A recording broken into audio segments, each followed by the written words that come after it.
자, 오늘은 또 12절에 들어가서 12절 말씀에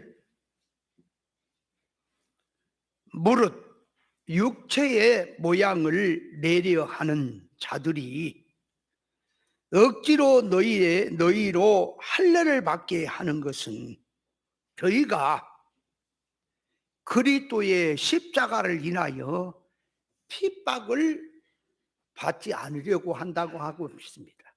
그러면 이 말씀도 다시 육체의 모양을 내려고 하는 게 뭔지, 그게 뭘 하는 건지 그 말이에요. 억지로 할례를 받게 한다는 말은 또 뭔 말인지, 그를 통해서 예수 이 십자가로부터 오는 이 핍박, 고난을 받지 않으려고 하는 것이 뭔 말인지 이것도 계시로 알아야 돼요. 늘 말하지만 천하가 다 달라들고 신학자이나 할아버지들이 다 달라들어도 영적인 것, 신령한 것은 신령한 것으로 분별하는 거예요. 육의 성질을 가진 자는 절대로 성경의 뜻을 비슷하게 말한다 할지라도 바로 알 수가 없는 것입니다. 그래서 이 시간도 다시 한번 철저히 깨달아서 말씀에서 말하고자 하는 깊은 뜻을 계시로 우리가 깨달아야 합니다. 자, 그래서 첫째 들어가서 이 무릇 육체의 모양을 내려 한다는 말은 무슨 뜻이냐? 육체의 모양을 내려고 한다는 건 뭐냐? 자, 그렇게 육체의 모양을 내려 한다는 말을 이해를 하려니까 좀 그 말 뜻을 이해를 하려니까 작업을 해야 돼요. 이 말에 작업을 해야 돼요. 어떤 무슨 문제를 놓거나 어떤 타이틀을 놓고 얘기를 할 때는 그걸 알아먹도록 말을 작업을 하는 게 있어요. 그냥 해가지고는 안 돼요. 예를 들어서 고구마 농사를 짓는데 그냥 땅에다가 고구마 순을 심어갖고 고구마가 달린다 그러면 이해가 안 가요. 전혀 농사에 대해서 경험이 없는 사람이 이해가 안 간다고. 그러니까 이 고구마는 말이에요, 두둑을 만들고 그 안에 거름을 주고 두둑을 만들어서 거기다가 고구마 순을 이렇게 꽂아서 심으면 그 고구마 순에서 뿌리가 나와가지고 이게 자리를 잡고 거기서 힘을 받아서 넝쿨이 자라면서 그 밑에 고구마가 달린다. 원리가 그렇다. 그래서 그대로 해봤더니 그대로 되더라. 그러니까 고구마 농사 지는 것도 그냥 고구마를 심어서 고구마 열매가 맺힌다라 그러면 이해가 안 가요. 그러니까 작업을 해야 돼, 이해하도록.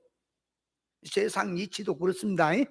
그와 같이 영적인 이 말도 달랑 얘기하고는 못 알아먹어. 그래서 그것이 뭘로 된 것인지 그 안의 것을 자꾸 이해하도록 납득이 가도록 작업을 해야 한단 말이에요. 그게 기문이 열어지는 거예요. 자, 그러니까 육체의 모양을 낸다는 말을 이해하려니까, 자, 먼저 사람이 영육결합체로 지음받았죠. 사람이 영육결합체로 지음을 받단 말이에요. 그래서 사람은 눈에 보이는 육신이 있듯이 영이 있는 거예요. 보이지 않은 영이 있어요.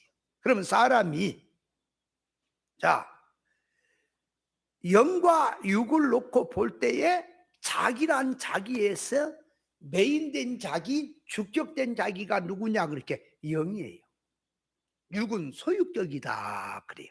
육은 세상 임시 살 동안만 필요한 것이고, 영은 앞으로 예수님 재림하시면 신령체를 입고 영원히 살 존재다. 그래서 영이 자기 주격이다, 자기 중심이다, 이렇게 들어가는 거죠. 불신자들은 불신자들이 눈에 보면은 믿는 사람도 사람이고 불신자도 사람이고 똑같잖아요. 밥 먹고 뭐 똑같이 활동하잖아요. 그런데 불신자들은 선악과를 먹고 영이 죽어 있습니다. 그러니까 불신자들이 선악과를 먹고 영이 죽어 있기 때문에 불신자들이 세상을 사는 소원이나 성질이나 소원 목적, 이주 모든 것은 세상 목적으로 육중심으로 움직이고 살지요. 영은 죽어 있고. 이해를 잘 해야 돼요. 그러니까 불신자들이 아무리 선행을 한다, 착한 일을 한다, 좋은 일을 한다 그래도 그것이 세상에 속한 것이고 육에 속한 것이고 눈에 보인 것이고 사망의 일에 불과한 거죠. 맞잖아요. 그러니까 이 불신자들이 아무리 자기가 그 말이 눈에 보이는 면에서 훌륭한 일을 한다 할지라도 그건 다 세상이지요. 그렇잖아요. 그러면 예수 믿는 사람 중에는 그 말이에요. 이제 육에 속한 신앙이 있고 영에 속한 신앙이 있지요. 그럼 육에 속한 신앙은 육중심으로 사는 거예요. 세상을. 불신자와 똑같이 예수 믿느냐 안 믿느냐 그것만 차이가 다르지 소원성이나 성질이나 지식이나 사고방식은 전부 불신자와 똑같이 그 말이에요. 육 중심으로 눈에 보이는 중심으로 물질 중심으로 살고 있는 것이잖아요. 그러니까 예수 믿는 성도 중에는 영축적으로 사는 신앙이 있고 육축적으로 사는 신앙이 있어요. 그러니까 자기가 새 사람으로 살래 옛 사람으로 살래 둘 중에 하나밖에 없단 말이에요. 그렇다면 자기 옛 사람으로 사느냐 그 사람이 아무리 기도를 하고 아무리 충성을 하고 아무리 선한 일하고 착한 일을 해도 그건 육체의 일에 불과한 거지 영의 일은 안 되는 거라 그 말이에요. 그걸 알아야 한다. 그러면 진리를 구별 못하는 신앙 역시 육의 일, 사망 일밖에 안 된다 하는 것을 알아야 합니다. 그렇게 들어가 있죠. 그러면 자 예수 믿는 성도가 옛사람 위주로 산다는 것은 옛사람 위주로 산다. 여러분 옛사람으로 사느냐 새사람으로 사느냐 하는 것은 불신자에게 해당이 안 된다 그랬죠. 그럼 늘 말하지만 또 옛사람을 벗고 새사람으로 살라고 하는 게 누구한테 하는 말이라고요? 옛사람한테 하는 말이요 새사람한테 하는 말이요? 그것도 구별 못하면요 보통 대답하기를 새사람한테 한다 그래요. 옛사람을 벗고 새사람을 입으라고 했다고. 그게 지금 무슨 말인지를 모르는 거예요. 가서 물어보세요. 신앙인들한테 물어보라고. 옛사람을 벗고 새사람으로 살라고 했는데 그 말이 새사람한테 하는 말이냐 옛사람한테 하는 말이냐 하고 물어보면 뭐라고 대답하는지 아무리 박사이나 할아버지가 물어보라고 그게 아나. 그러나 그 옛사람한테 하는 말도 아니고 새사람한테 하는 말도 아니고 지금 현재 가치 판단 평가라는 이성을 가진 자기에게 너 옛사람을 벗고 새사람으로 입어라 그 말이죠. 새사람한테 하는 말도 아니고 옛사람한테 하는 말이 아니에요. 자기에게 지금 내가 지금 그 말이에요. 네가 성경으로 살래 세상으로 살래 하는 자기에게 옛사람을 벗어버리고 새사람을 살아 그 말이죠. 그러면 옛사람을 벗고 새사람으로 입고 산다는 말이 뭔지를 또 구별을 못하면 말만 썼다 뿐이지 그 말을 전혀 알 수가 없어요. 그럼 옛사람을 벗고 새사람을 입으라는 말 속에 들어있는 뜻이 뭐예요? 응? 도대체 옛사람이 누구요? 새사람이 누구요? 옛사람은 예수 믿기 전에 사람이고 새사람은 예수 믿고 난 후에 거듭난 사람이지요. 말로 용어로 말을 한다면 그렇죠? 그러면 예수 믿고 거듭난 사람도 죄를 짓습니까? 그럼 죄를 지은 것이 새 사람이 지어요? 옛 사람이 지어요?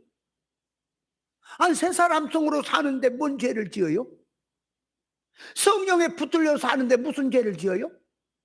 악령에 붙들고 육으로 사니까 죄 짓지. 그렇잖아요? 그러니까 거듭난 성도를 할지라도 옛 사람으로 살 수 있고 새 사람으로 살 수 있지요.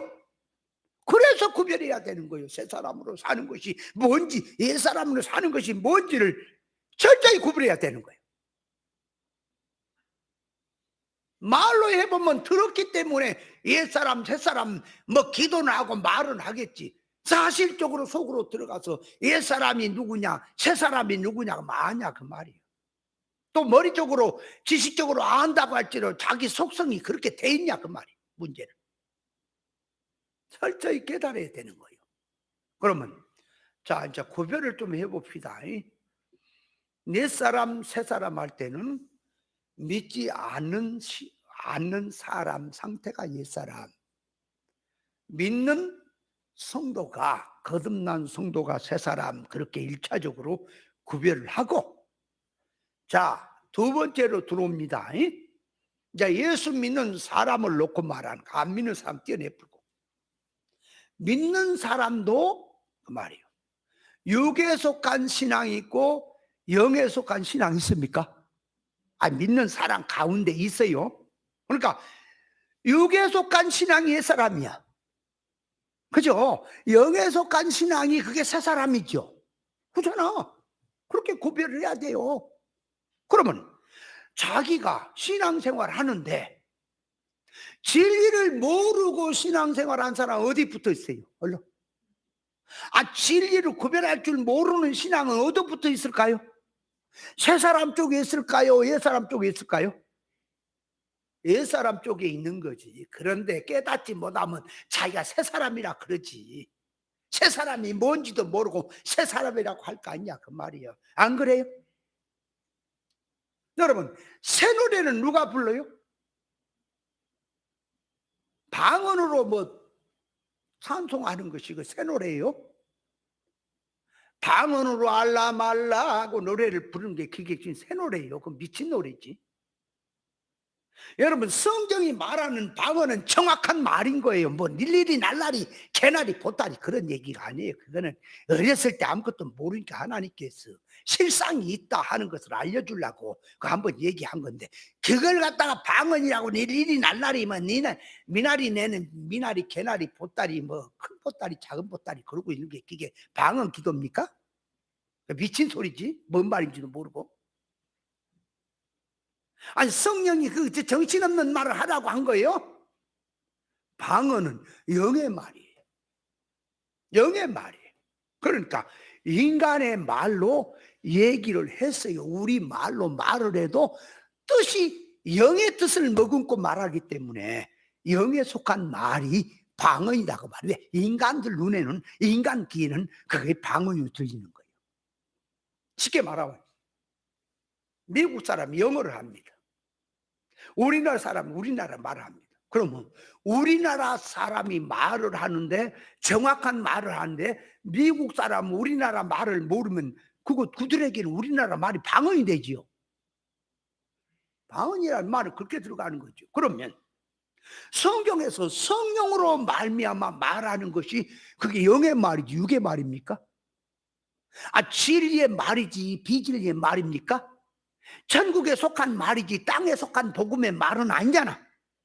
그렇다면 자, 성령의 감화를 통해서 하는 말이 참말이며 진리의 말이며 천국 말이며 구원의 말이며 영생의 말, 참말이 맞습니까?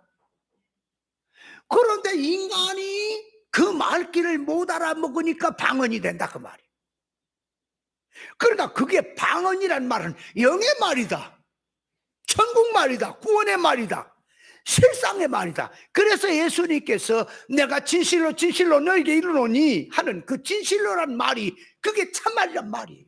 참말로 하는 말이 그것이 인간 귀에는 방언으로 들리는 거지.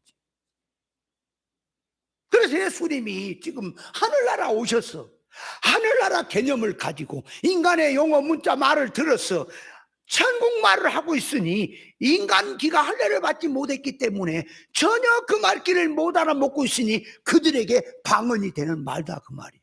그걸 지금 말하는 거죠. 그러니까 새 사람, 옛 사람은 누구냐?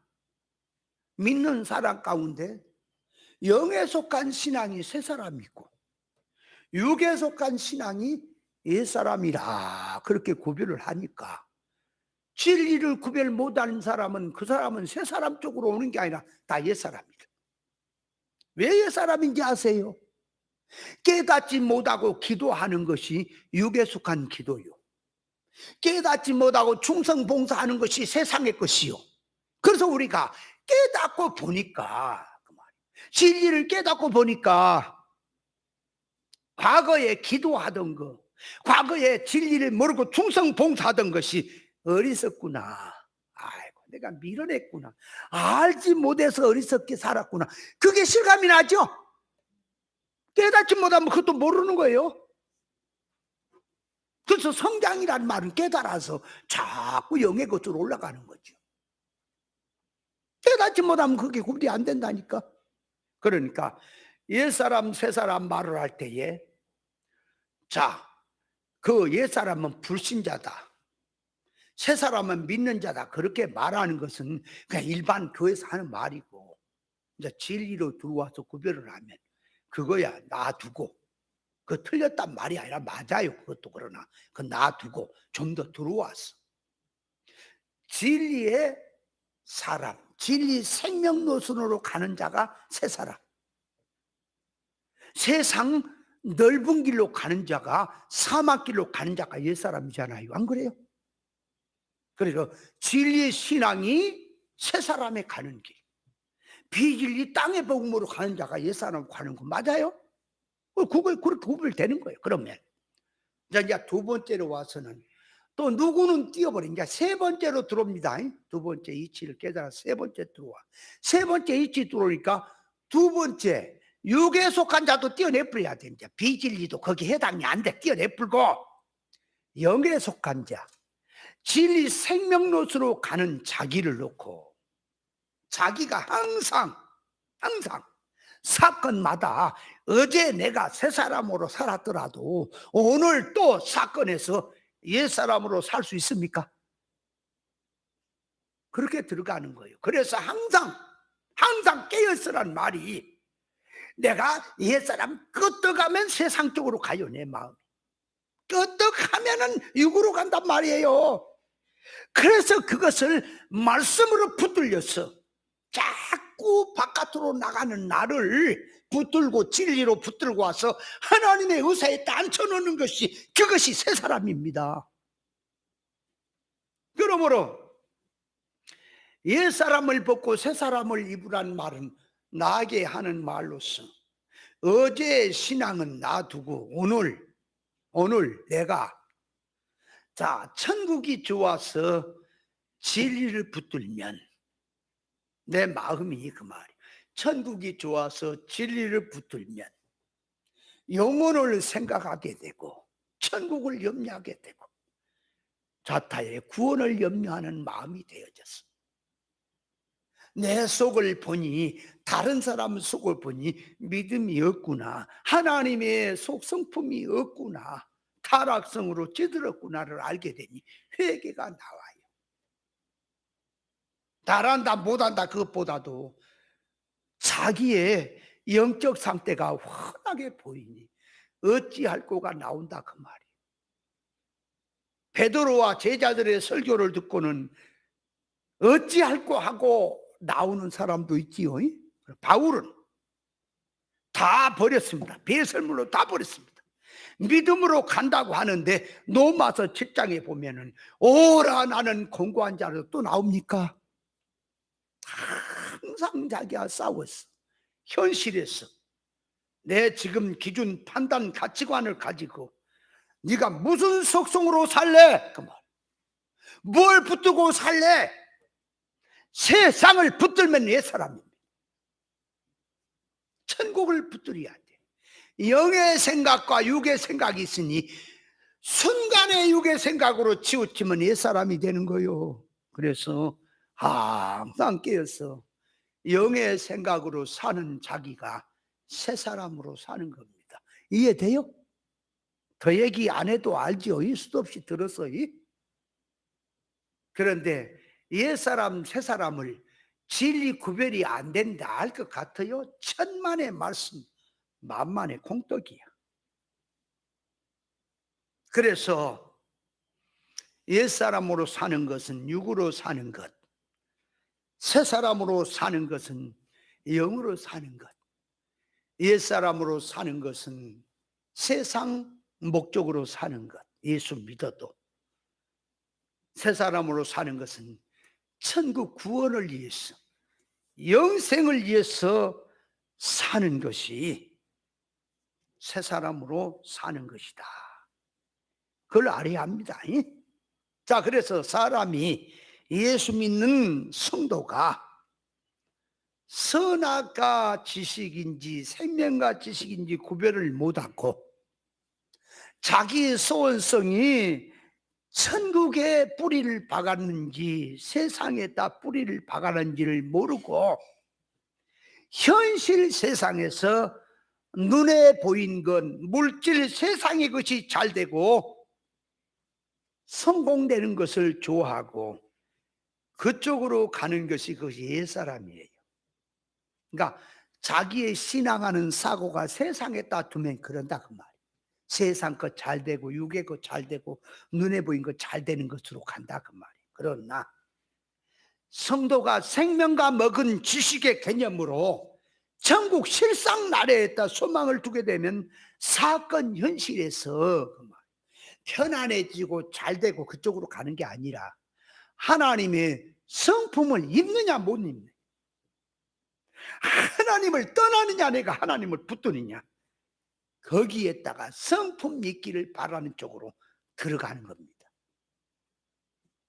그래서 예수 믿는 자가 지식의 그 개념이나 소원성이나 모든 사고 방식이 불신자와 똑같이 들어가서 구별 분별 못하고 땅에다가 육에다가 눈에 보이는 것에다 소원을 두고 성경 구절을 들어서 예수 이름으로 하나님께 영광 돌리자고 신앙 믿음을 열심히 하자고 한다면 그 신앙을 옛사람이라고 하는 거예요.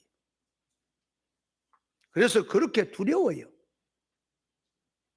같이 예수 믿는 사람이 아버지도 예수 믿고 아들도 예수 믿고 남편도 예수 믿고 아내도 예수를 믿는 사람이 그 말이에요. 같이 밥 먹고 같이 활동을 해도 중심 사상에 들어가 보면 눈에 보이는 세상 것을 이용물로 삼아서 영을 주격으로 그 말이에요. 구원 이루어 살자 하는 영적 생활이 있고요. 영적 면에서 하나님과 끊어지고 영은 죽어있는 상태에서 유기주로 세상 위주로 들어가서 성경 구절 들어서 신앙으로 삽시다 하는 육댕이 신앙이 있다 그 말이에요.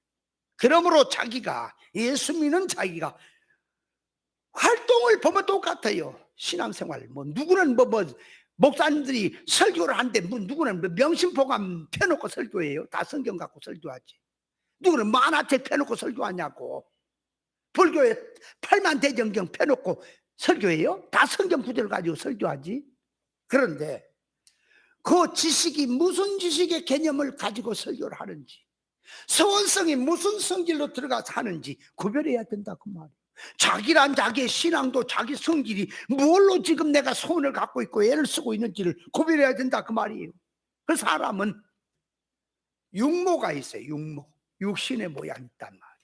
육신의 모양도 잘난 사람, 못난 사람, 또 뭐 키가 큰 사람, 적은 사람 있잖아요. 여러분 그 사람이 그 잘났다 이쁘다 하는 것도 여자들 미인들을 이렇게 뽑는 것도 보면 시대마다 다르더라고. 옛날에 어린아이들 그 선발대회, 우리 양아 선발대회는 어떤 어린아이가 제일로 1등으로 뽑혔어요? 뚱뚱하고 우유를 먹어서 투실투실 살이 쪄가지고 이렇게 있는 그 우량아를 우유 선전하려고 우량아 선발대 뽑았잖아요. 지금은 뚱뚱한 아이를 뽑는 게 아니요. 헬스만 아이를 뽑아요. 그렇잖아요? 옛날에 그 미인 선발대회도 보면은 거의 그랬잖아요. 좀 펑퍼짐하고 만면일감으로 이렇게 좀 여유가 있는 이런 체격을 가진 사람을 뽑았어. 지금 어떻게 그렇게 뽑아요? 지금은 날씬하고 얼굴도 조망만하고 몸매도 날씬하고 그 날씬한데 뭐 이게 이 몸에 그 구색이 전혀 뭐 다리는 긴데 위에가 작거나 위에는 길쭉한데 다리가 똠박하거나 뭐 그냥 배가 불쑥 나왔거나 뭐 하면 그 미인 선발대 참여가 안 되잖아. 그러니까 시대마다 미인 뽑는 것도 기준이 조금씩 달라지더라고. 세상에는 완전한 게 없는 거예요. 육모가 있습니다. 육신 모양을 보면은 자기 자신을 거울에다 비치고 보면은 잘난 사람으로 보이는지 못난 사람으로 보이는지 그거 있지요? 두 번째는 신모가 있어. 신모. 마음에 아름다움이 있다 그 말이에요. 생김새는 그냥 그렇게 생겼어.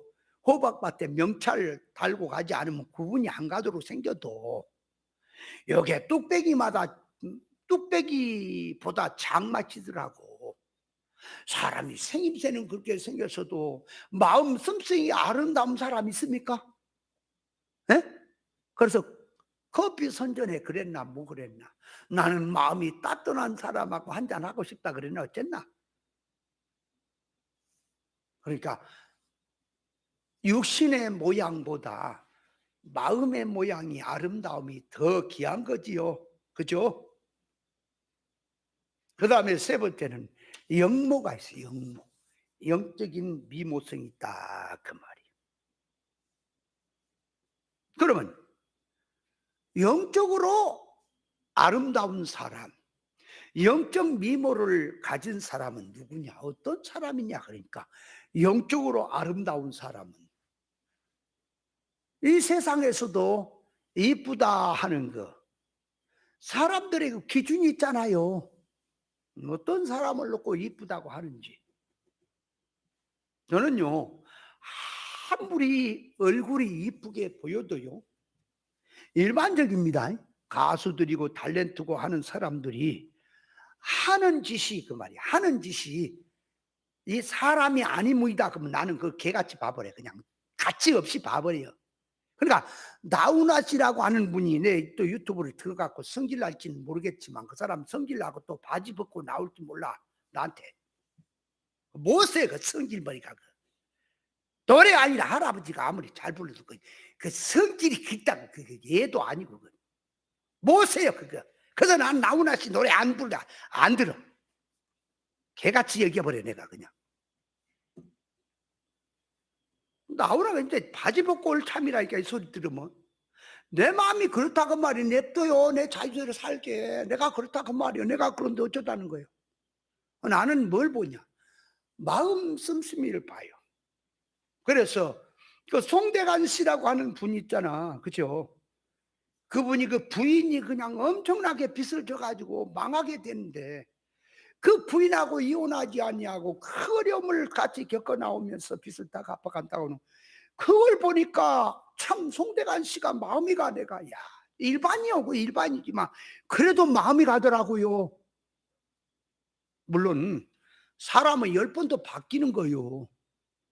나훈아 씨도 또 그런 점이 있지만 또 다른 점은 또 얼마나 또 아름다움도 있어. 내가 말을 하자면 그 성질을 말한 거지 사람 자체를 두고 하는 거 아니에요. 나훈아 씨도 참 좋은 점이 많아요. 노래를 부를 때도 그 인생을 노래하는 게 다른 사람은 그냥 뭐 끄떡끄떡한 나타난 걸 말하지만 그 사람도 깊이 있게 인생을 노래하는 거 있잖아.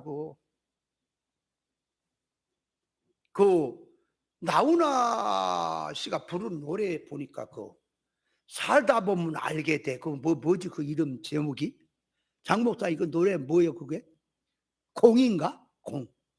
공이라고 하는 그 노래가 있잖아. 나훈아 씨가 부른 거. 야, 그거 소리 들으면 그래. 인생이 모르는 거 당연한 건데 모르는 것을 이게 부르는구나. 그런가 하면 그 노래가 그 뭐야?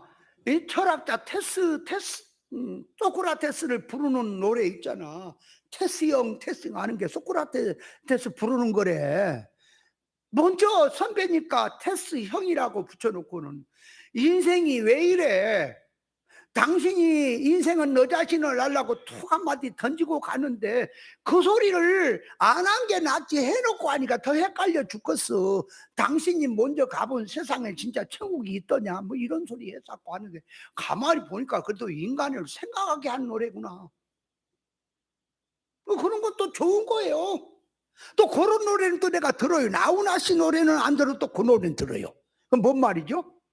그게 나훈아 씨가 부른 건데 그래도 그거는 또 좋다 그 말이야. 그래 들어봐니 야 인생아 아무리 해봐라 해보면 알게 돼. 헛것이라는 걸 모른다는 걸 알게 되는구나.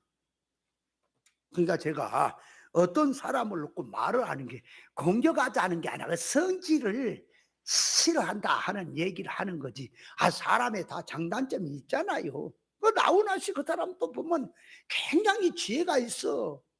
아 이게 나와 갖고 이렇게 하는 거 보면 또 참 애들처럼 그냥 아주 재밌게 하잖아. 또 그런 점은 또 좋아해 내가.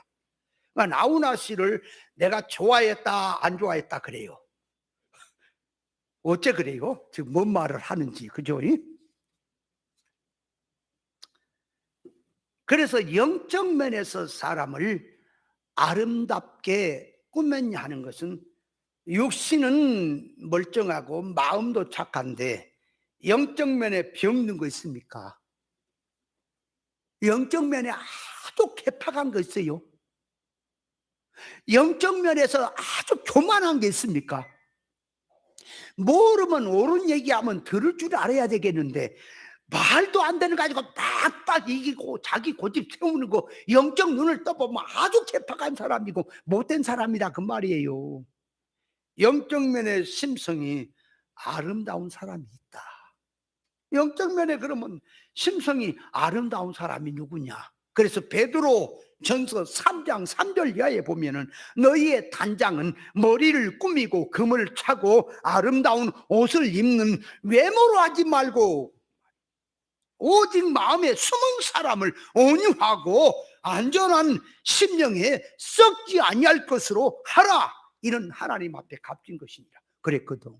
그러니까 사람이 자기를 성도가 단장을 하는데 외모로 하지 말고 숨은 사람으로 해라.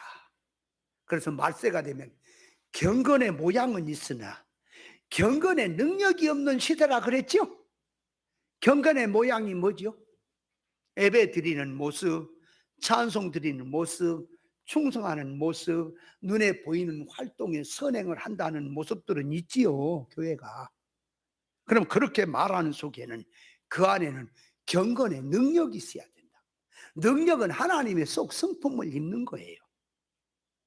말로 하는 것이 아니라 말로 하는 건 표현이고 그 안에는 하나님의 속 성품을 입는 것이 들어가야 그게 능력이다 그 말이에요. 그래서 육신의 경건은 약간의 도움이 있지만 진짜 실상의 경건은 영적 경건입니다. 영적 경건이란 뭐요? 자기를 세속에 물들지 아니하고 자기를 지키는 거라니까.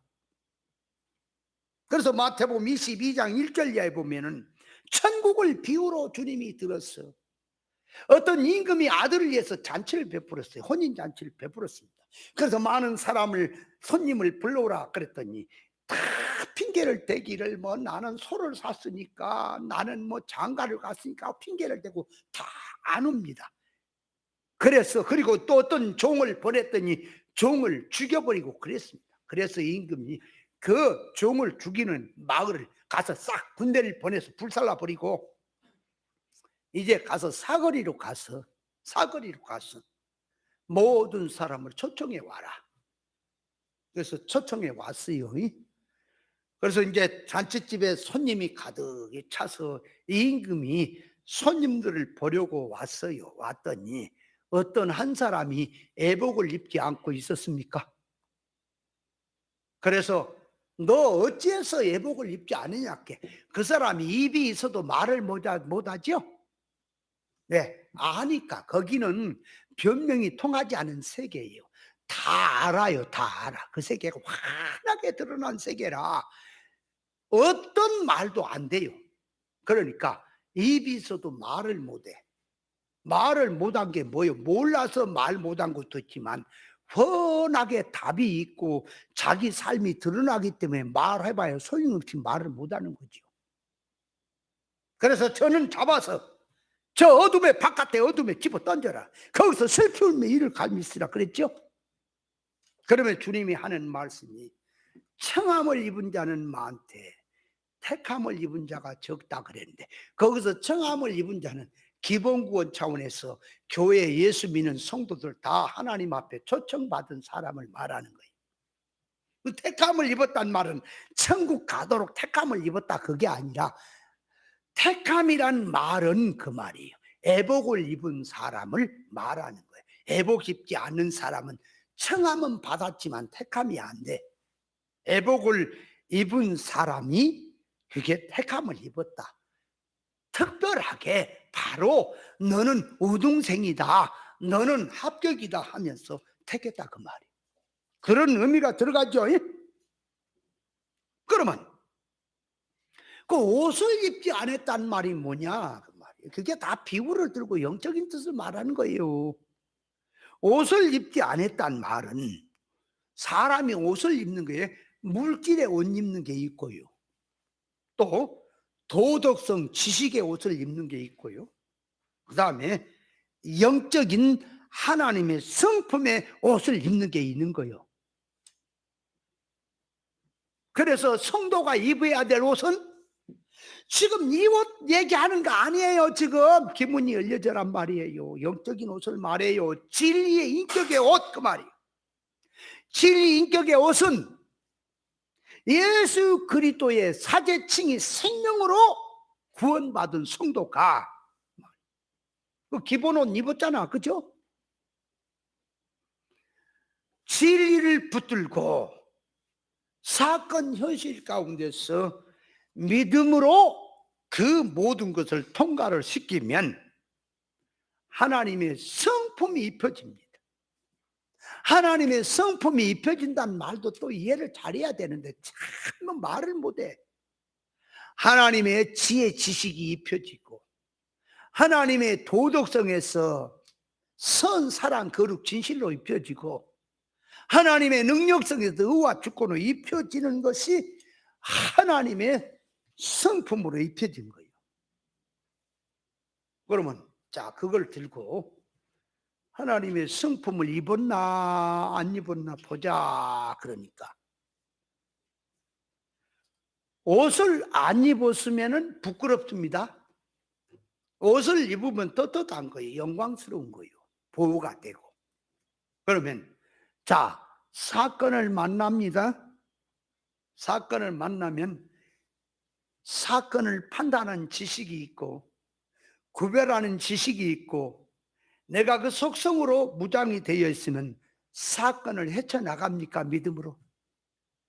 근데 평상시는 뭐 지린이 신앙이로 하다가 그 조그마한 서울바람만 불어도 넘어져 가지고 그냥 발랑 뒤집어져 가지고 아이고 나 모르겠네 하고 있으면 그것이 무슨 놈의 속성으로 입어진 거냐 그 말이에요. 말만 앞세우는 거지. 그러니까 애복을 입었다는 것은 하나님의 성품을 입었다는 거예요. 예수 믿어도 그 말. 진리 깨달음이 하나도 없고 하나님의 성품이 하나도 없으니 그 옷을 안 입은 거예요. 그런 자는 쫓겨난다 그 말이에요. 쫓겨난다, 지옥 간다는 말이 아니고 의사성에서 쫓겨난다 그 말이에요. 그런 뜻을 갖고 말하고 있죠. 자, 그래서 이 거룩이란 이 육체의 모양을 내려 한다는 말, 육체의 모양을 내려야 한다는 것은 성도의 거룩은 하나님의 진리를 깨달아서 구별해서 하나님의 성품 입는 생활이 구별된 생활이죠. 그거하고는 상관없이 눈에 보인 쪽으로 가서 그 말이에요. 자꾸 외식적인 활동을 가지고 신앙생활에서 무엇이 믿음이니 무엇이 선행이니 어떻게 하니까 행동을 하니까 뭐가 거룩이니 하고 나오는 게 그게 육체의 모양을 내려는 신앙이다. 신앙한다는 성질이 소원성이 세상 위주 유기주로 들어갔다 그 말이에요. 그래서 육에서 정조성에서 거룩을 찾으려고 하는 것이 육체의 모양을 내려는 그런 성질이다 그 말이 육체의 모양을 낸다는 거지. 육체의 모양을 낸다는 게 지금 육체미 지금 자랑한다는 걸 말합니까 지금? 아니요. 육운동으로 거룩을 나타내려 한다 그 말이에요 지금. 거룩은 영으로 들어가 있어요. 맞습니까? 자꾸 그래서 영적 생활 하는 것이 뭐냐 그 말이에요. 뭐가 영적 생활이냐 그 말이에요. 신령한 생활이 뭡니까? 아니 뭐가 신령한 생활이요? 기도를 무진장 많이 한다. 기도를 얼마나 했는지 목소리가 하도 쉬어가지고 목에서 피가 나오다가 나중에 쇳소리가 난다. 말을 하는데 할렐루야 부흥사처럼 야, 나 저 사람 참 기도 많이 했구나. 어떤 사람은 옷 입은 것에 있어서 특별한 옷을 어떻게 입어야 거룩이고, 어떤 사람은 다 일반은 결혼하는데 자기는 결혼하지 않고 혼자 사니까 거룩이고, 머리를 깎아야 거룩이고 옷을 어떻게 입어요. 그래서요 저기 서울에 가면요 그런 교회가 지금도 있어요. 그 목사님 돌아가시는데 아마 그럴 거예요. 거기는요 그 집회 모임에 갔더니 까만 고무신 있잖아. 시골에서 옛날 옛적에 찾아 신었던 까만 고무신, 지금 요 까만 고무신 사기가 어려울 걸 다 없어. 그죠? 어디 특별히 가면 있겠지만 그 까만 고무신을 신어요. 또 바지 위에 더리가 쑥덕배 나는 중들이 입는 거 있잖아. 그 중들이 입는 옷 그걸 입어요. 그리고 머리는 다 남자는 빡빡 깎고 여자는 까만 치마에 딱 하얀 저고리 입고 그렇게 신앙생활을 해요. 그런 교회도 있어요. 그 옷을 그렇게 입으니까 거기는 거룩이야. 그 어떤 목사님하고 저 양복을 입고 왔다. 나 이방인 돼버렸다니까. 양복 입고 와는 이 세속한 자들이 왔구나. 여러분 거룩이지 옷 입는 게 있습니까? 하는 성질은 육인데 신앙하는 사고는 일반 윤리적인 도덕성의 개념을 갖고 말하는데 뭐가 그게 신령한 거냐 말이야. 신령한 것은 영적인 거지. 그러니까 옷 입는 거 됐다 먹는 거 됐다 어떤 활동하는 거 됐다가 자꾸 거룩을 찾지 말라고요. 얼마든지 하나님의 속성품을 입은 가운데서 양복도 입을 수 있고 추린도 입을 수 있고 상황 따라서 다 입을 수 있고 행동도 이렇게 저렇게 다 나올 수 있는 거지. 꼭 행동을 이렇게 나와야 거룩이다 저렇게 나와야 거룩이다 그러지 말라고요. 그렇게 자꾸 생각하는 것이 육체의 모양을 내려야 하는 신앙들이다 그 말이에요. 이해돼요?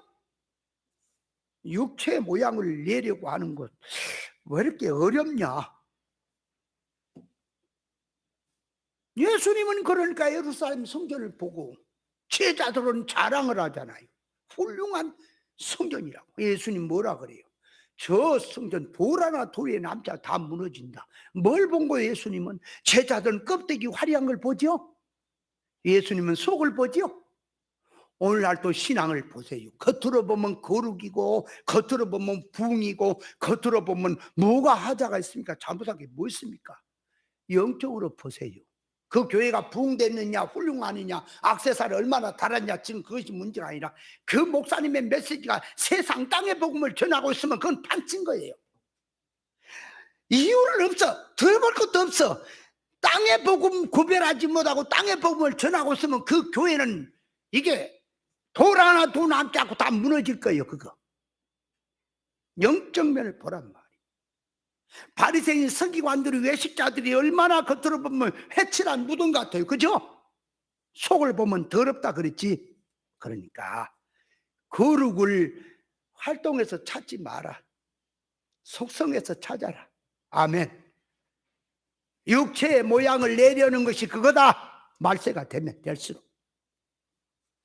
육체의 모양을 내려야 한다고 하는 뜻 알았어요? 한 시간이 가버려. 그 설명 안 해. 이거 어찌해야 돼? 자, 그럼 두 번째로 가서 억지로 할례를 받는다는 건 뭘까? 성경에서 할례를 받으라고 하는 뜻은 먼저 눈에 보이는 할례, 표면의 할례를 들고 와서 실상의 할례, 이면의 할례를 받으라는 뜻입니다. 그래서 할례를 받지 아니하면 백성 중에 끊어집니다. 그래서 이스라엘 백성들이냐 하나님의 자녀들이냐 할례 받는 것은 그 말이에요. 선택사항이 아니고 필수사항이에요. 받고 싶으면 받고 받기 싫으면 안 받는 게 아니에요. 할례는 다 받아야 돼.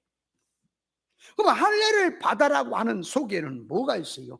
표면적인 할례가 있고 이면의 할례가 있다니까요. 근데 표면의 할례를 두고 말하면 이면의 할례를 알게 하려고 있는 거예요. 그러면 이면의 할례가 뭐냐? 골로새서 2장 11절 이하에 보니까 그 안에서 너희가 손으로 하지 않는 할례를 받았으니 곧 육적 몸을 벗는 것이요 그리스도의 할례니 너희가 세례로 그리스도와 함께 장사한 바 되고 또 죽은 자들 가운데 그를 일으키신 하나님의 역사를 믿음으로 말미암아 그 안에 함께 일으킴을 받았다라고 말합니다. 그러니까 할례는 육적 몸을 벗고 그리스도로 새로운 몸으로 바꾸는 거다. 그게 영적 할례지요. 할례는 받아야 돼요. 그런데 억지로 할례를 받게 한다는 뭐냐? 그러니까 이거는 표면의 할례를 갖고 강조한다 그 말이에요. 여러분 신약에 와서 우리는 표면의 할례 그거 받아도 안 받아도 소용없어요. 받는다고 해서 뭐 달라지고 안 받는다고 해서 달라진 게 아니에요. 할례는 영적 할례 있어야 되겠지요. 그러면 할례를 받아라고 할 때는 영적 할례를 강조해야지. 근데 육체를 모양을 내려 하는 자들은 자꾸 눈에 보인 걸 갖고 신앙 종교성으로 자꾸 고집을 세우며 그렇게 해야 신앙이다 저렇게 해야 신앙이다 하면서 이 할례를 억지로 받게 하는 자, 할례를 받아야 구원이라는 거지. 할례를 받아야 이것이 신앙이라는 거지. 할례 받지 않은 건 다 가짜다 이렇게 나오는 거예요. 여러분 성경에서 할례를 받느냐 받지 못하느냐 하는 것은 천국 가느냐 지옥 가느냐 그 기본권을 말한 게 아니고요. 하나님이 성품 입는 성장 구원에 대한 뜻이 할례란 말입니다. 그러면 할례를 받되 자원으로 받는 거 억지로 받는 건 뭐냐? 자원으로 받는 건 깨달아서 그 말이에요. 옳은 진리 법을 내신 이를 그 법을 깨달아서 하는 것이 자원이고요. 깨닫지 못한 데서 자꾸 행동 강조하는 게 그 억지라는 말이에요. 억지로 한다는 말이 그런 말이에요. 억지로 한다는 말은 받든 안 받든 자기의 신앙의 자유인데 기어이 어거지로 받아라 한다는 말이냐? 아니요. 실상의 할례는 억지든 자원이든 받아야 돼. 자기가 안다고 해서 받고 모른다고 해서 못 받는 게 아니라 다 받아야 돼. 그러나 여기서 억지로 받게 한다는 말은 전부 육에 속한 것, 눈에 보인 것을 강조한다 하는 뜻이에요. 성경에서 목매어 죽인 거 먹지 마라 그랬죠. 그걸 다 갖다 우리가 얼른 개고기로 이해를 하지 육으로 생각하는 거예요. 목매어 죽인 걸 먹지 말라는 말은 어거지로 하지 마. 어거지로 하지 마라. 어거지로. 충성 봉사하는 것도 자꾸 옳은 걸 주어서 깨닫게 주어서 해야지 어거지로 하지 마라 그 말이에요. 그러면 성경에서 우리 신앙은 행위가 나와야 돼, 안 나와야 돼? 예? 행함이 없는 믿음 죽었다 그랬지. 나와야지요, 행위가. 행위가 나와야 됩니까? 그런데 행위가 나오는데 새 사람으로 영주격으로 나오는 행위가 돼야지. 육주격으로 나오는 행위는 그건 성경이 말한 행위가 아니다 그 말이에요. 행위를 하되 무슨 행위가 나와야 하느냐? 영주격에 나오는 행위가 나와야지요. 그러면 자, 우리가 이번 주가 원래 고난주간이라 그래서 기독교가 성찬 예식도 하고 하는데 우리는 코로나로 이제 금년에는 건너뛰는 거예요. 그런데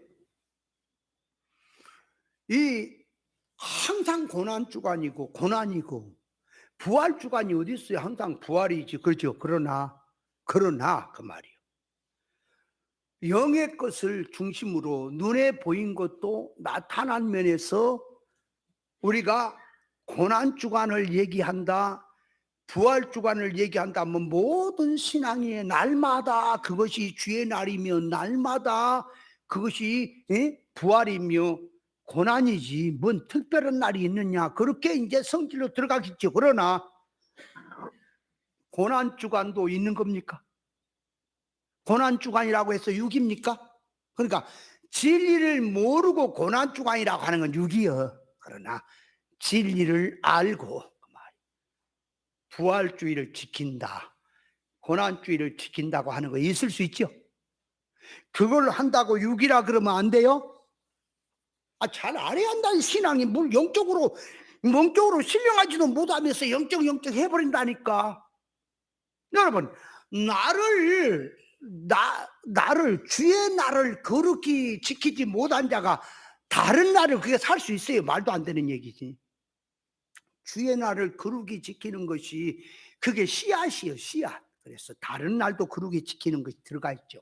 그러니까 우리가 다른 신약에 와서 우리가 다른 절기는 다 빼버렸어. 빼더라도 추수감사주일과 부활주일을 우리가 지키죠. 그러면 그 구약식으로 하는 겁니까? 이제 새 사람을 하는 겁니까? 에? 그러면 크리스마스 예배, 성탄 예배 안 드리죠? 드릴 수도 있는 거죠. 드린다고 할지라도 옛날식은 아니죠.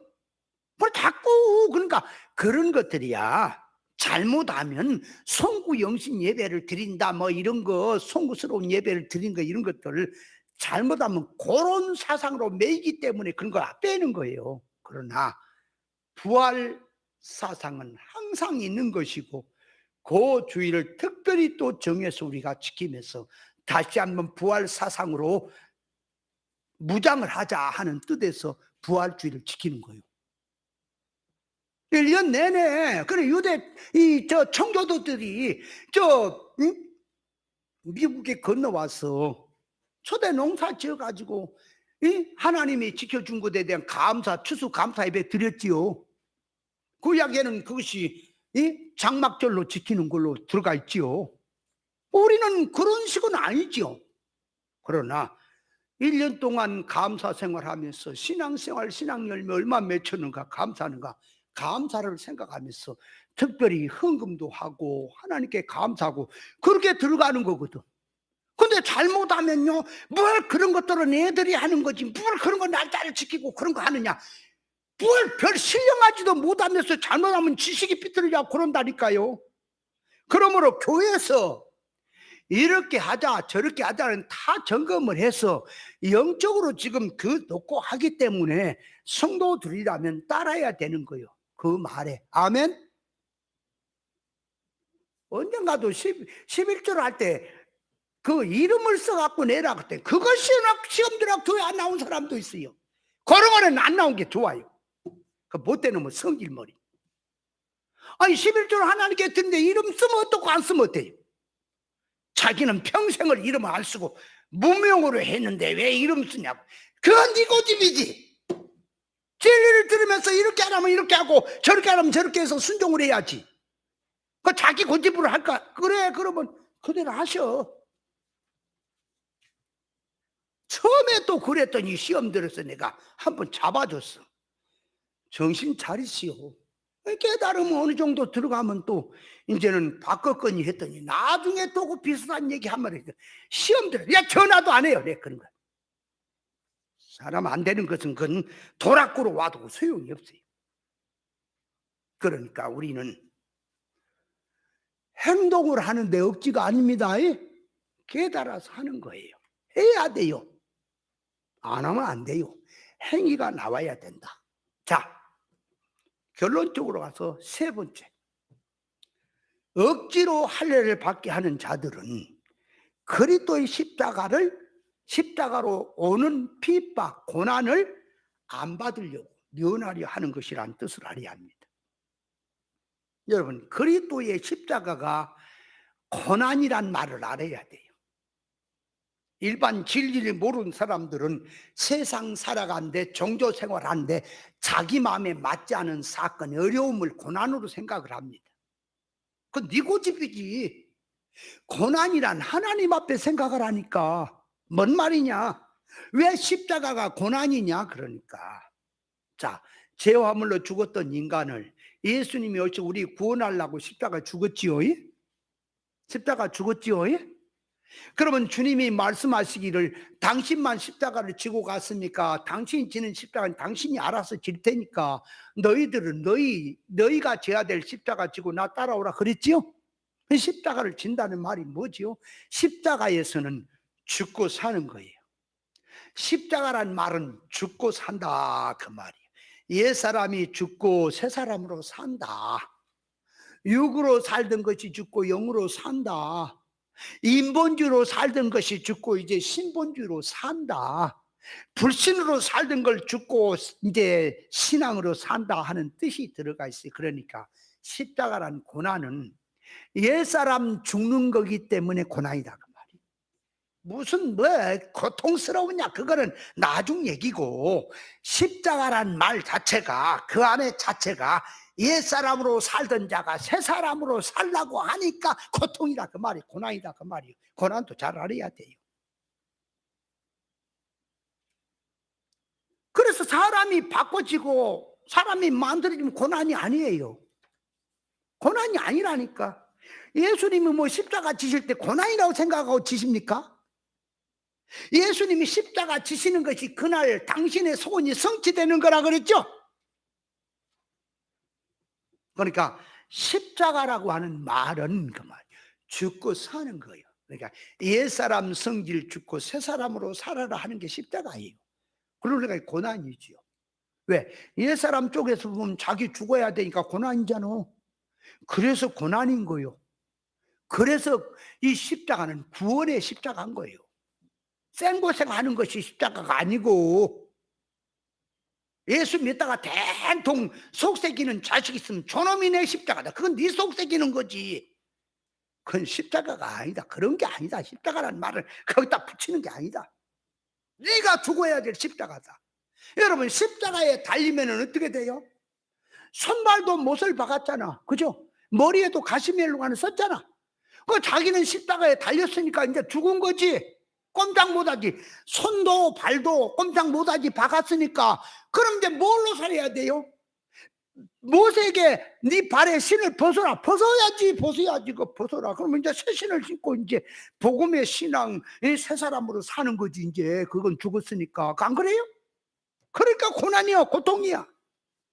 그래서 예수님께서 왜 당신이 미움을 받느냐, 사람에게 유대인들이 미움받느냐, 요한복음 7장 7절에 보니까 세상이 너희를 미워하지 못하되 나를 미워하나니 이는 내가 세상을 악하다, 행사가 악하다고 증거했다. 그래서 당신이 빛으로 오셨습니다. 어둠이 깨닫지 못해 어둠이 빛을 미워한다 그랬죠? 빛 앞에 들어가면은 어둠에 있던 게 다 드러나지요. 드러나니까, 자 보세요. 우리가 깨닫지 못하고 있을 때에 빛 앞에 가니까, 진리 앞에 가니까 다 드러나지요. 드러나면 회개가 나오던 그 말이에요. 이것을 회개는 안 하고 지 살라고 도망을 가든, 진리를 핍박을 하고 도망을 가든, 말씀 앞에 부부고래서 회개를 하든 둘 중에 하나가 되는 거예요. 그래서 베드로의 설교를 듣고는 회개가 나오지 어찌할꼬. 스데반 집사 설교 듣고는 그냥 일어나도 돌멩이를 쳐 죽이죠. 똑같은 거, 똑같은 거. 그런데 듣는 자가 어떤 사람이냐 따라서, 성질이 어떤 자냐 따라서 나오는 거예요. 나타나는 겁니다. 그걸 말하는 겁니다. 바울이 고난받는 이유가 어디 있습니까? 바울이 전에 율법신앙을 있을 때 대우를 받았고 권세까지 받았고 영웅이 었습니다. 담에석 도상에서 예수님을 만나고 복음으로 신앙 개혁을 하고 나니까 그날부터 저들이 자기 대적이라고 바울을 죽이려고 했지요.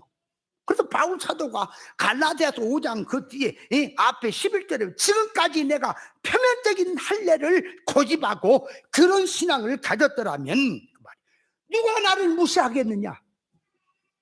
하나님의 것으로, 영의 것으로, 이 율법 신앙으로 있던 것을 믿음으로 들어가자고 하니까 그 세계에 있는 자들이 자기 바벨탑 무너뜨린다고 대들어서 죽이려고 하고 핍박하는 것이 아니냐 그 말이에요. 그러니까 바울이 고난받는 이유가 어디 있어요? 핍박받는 이유가 어디 있어요? 옳은 것 붙들고 회개하고 믿음으로 살려고 하니까 그때부터 고난이죠. 십자가의 고난이라는 의미도 알아야 돼요. 그러면 여기서 십자가의 고난을 안 받으려고 하는 짓이다. 그 짓거리가 뭐냐? 영적으로 들어가서 영의 세계를 드러내면 그 말. 옛사람에 있는 자, 육에 속한 자들이 싫어한다. 그래서 진리는 영의 사람이 가는 거예요. 육의 사람은 듣지도 못해. 육에 속한 자는 받지도 못해. 그러니까 세상에 육에 속한 자가 많지요. 그들에게 인기몰이를 하려니까 내가 육에 속한 신앙으로 들어가야지. 그런 쪽에 교육이 돼야지 좋아하지. 안 그래요? 영의 걸 얘기하면 싫어할까요? 그래서 교회 부흥시키는 그 타이틀에서 부흥시키는 비결이 뭐냐? 설교를 할 때 고난 설교하지 마라. 십자가 자꾸 달려라, 죽어라, 십자가 쳐라. 자꾸 부담 주지 말아라. 예수 능력 가지고 막 풀어줘라. 뛰도록 소원을 풀어줘라. 취약점을 다 해결해줘라. 그래야 교회에 사람이 많이 모인다. 옳은 소리 하면 싫다고 다 도망간다. 옳은 소리, 옳은 진리를 깨달아서 얘기하면 잘못된 게 드러나니까. 잘못된 게 드러나게 돼 있어요. 드러나니까 그놈 안 죽이려고 버땡기다가 도망가는 거예요. 도망가면서 그냥 갑니까? 핍박합니까? 진리 신앙으로 가면 드러나기 때문에 핍박할 수밖에 없다 그 말이에요. 그러니까 아무리 핍박이 아무리 어려워도 아무리 힘들어도 장래를 생각한다면 천국 미래를 생각하면 여기서 고쳐야 되잖아. 고쳐야 되니까 아픔이 있고 힘들어도 회개를 하고 고치고 나가겠는데 믿음이 없다 보니까 미래를 생각하지 못하고 현실만 생각하고 보니까 우선 먹기는 꽃감이 다니까 그쪽으로 가는 거예요. 다 버려버리고 옳은 소리가 뭐가 없어. 때려치워버리고 우선 먹기 꽃감이 달잖아. 그쪽으로 가는 거예요. 그래서 십자가로 가는 길이 고난인 겁니다. 진리 생명길로 가는 것이 고난인 것입니다. 고난이라니까요. 진리를 내동 듣더니 목사님 중에는 뭐라 그래요? 요렇게 진리를 깨달아 목회가 안 되겠다 도망간 사람 한둘이 아니야. 목회 잘 되고 못 되는 게 뭐예요? 사람 하나님 앞 세우는 게 목회지. 안 그래요? 그럼 너는 뭐 사업적인 목회, 돈 버는 목회로 가겠다는 얘기 아닙니까? 그러니까 옳은 것 고난 싫다고 도망가는. 제가요 신학교에 대전에서 가르칠 때요 1시간만 가서 강의를 하면 칠판에 놔두고 기도란 뭐냐, 진리란 뭐냐, 이걸 1시간 칠판 놓고 가르치면 그 이치가 세밀하게 드러나 봅니다. 하나님의 말씀과 세상의 마귀 말이 뭐냐 하고 칠판에 써놓고 1시간 90분 동안 강의를 하면 싹 드러나게 할 수 있어요. 드러나 보니까 그 학생들이 몇 명 안 되는 학생들이 그 교회에서 충성하고 열심히 믿는 자들이 신학교 온 거거든. 사명자가 돼서 가라 그래서 주의종 되겠다고. 그런데 깨닫지 못할 때는 그 담임 목사님의 설교가 뭔지도 모르고 아멘을 하고 충성자였거든. 오빠 부대였거든. 그런데 자꾸 빛이 들어가서 진리가 깨달아지니까 그 목사가 설교하는 것이 육이고 세상이란 게 드러나잖아. 그러니까 그렇게 말을 하면 속에서 반발이 나오면서 저러면 안 되는데, 저런 얘기가 아닌데 성경은 저건 순 사람을 사기치는 건데, 그러고 속에 있으니까 아멘이 안 나오지요. 아멘이 안 나오지요. 그 정상이지요. 바로 서는 거지요. 근데 이 목사 입장에서는, 아니 지난번까지는 이놈 새끼가 아멘을 했었고 오빠 부대가 되더니 어째서 저렇게 냉랭해지고 저렇게 까칠해졌냐, 저 어디가 저렇게 배려보냐. 자기 입장에는 자기 말 안 듣다고 배렸다는 거지. 하나님 앞에 지금 세워서 올라가는 건 모르고 자기 말 안 들으니까, 거짓된 말을 안 들으니까 배렸다는 거지. 그래서 원인을 찾습니다. 이놈 어디 가서 이렇게 강팍했으면 어디 가서 이렇게 버렸느냐. 이렇게 신학교가 원인이 되는 거예요. 신학교 와서 그래 원인이 되니까 이제 신학교 딱 얘기를 하니까, 그 이제 신학교 목사님한테, 아 얘를 어떻게 가르쳤기 때문에 얘가 이 모양이 됐습니까? 그러니까 뭐가 어떻게 됐냐. 아멘도 안 하지, 충성도 열심히 안 하지, 냉랭해 있습니다. 왜 이렇게 버렸냐?